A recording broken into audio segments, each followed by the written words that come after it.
Okay, what we're working on here now is our phase 2, the beginning of our phase 2. This is green belt level, right?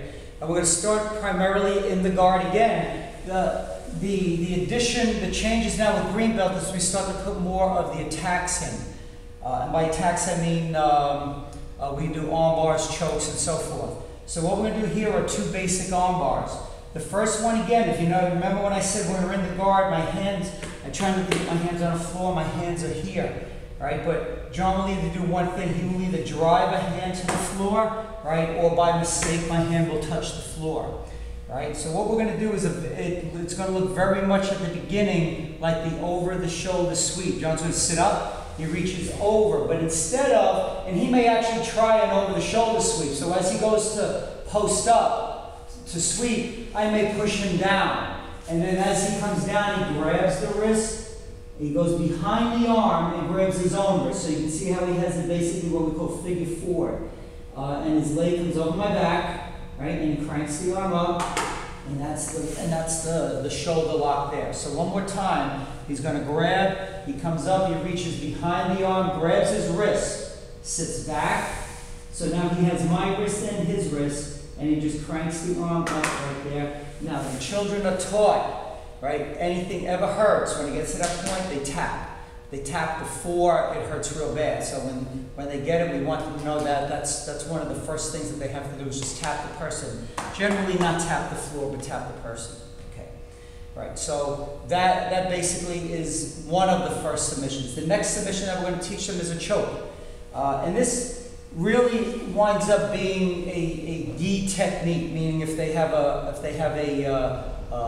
top that's got a collar to it. But we're going to show it to you this way anyway. And basically what he's going to do is he's going to insert palm up, hand inside the collar, and reach as far back, almost touching the back of the label.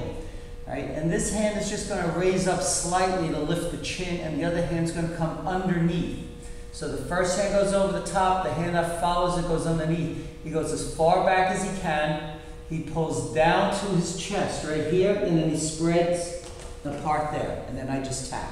So we do one more time. Collar in, other one comes in, pulls down, spreads apart, and I tap. And that's the choke.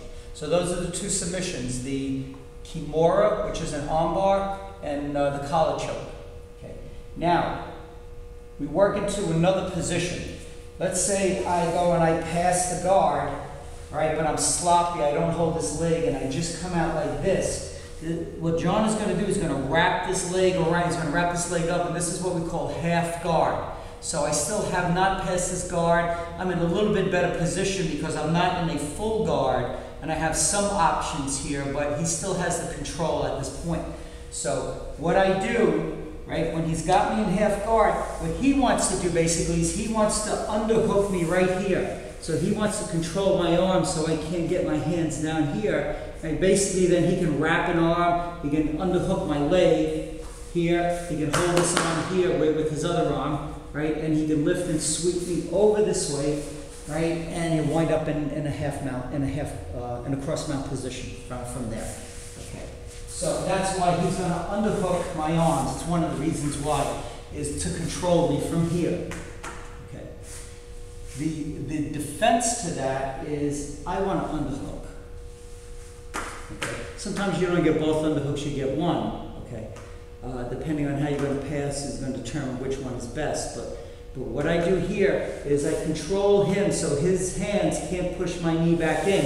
If I don't have it and I start to pull the knee out, he's just going to push this knee back in, right? Or he'll push this leg, right, and then get his leg around and he'll pull full guard again, right? So those are some of his options from there. So what I do is I control this from here, right, and he's got me locked up good. Now what I do here is I turn and get this foot flat, and I start walking it up, just like this, right? And I get my weight forward a little bit, but I still control his hand so he can't control my leg.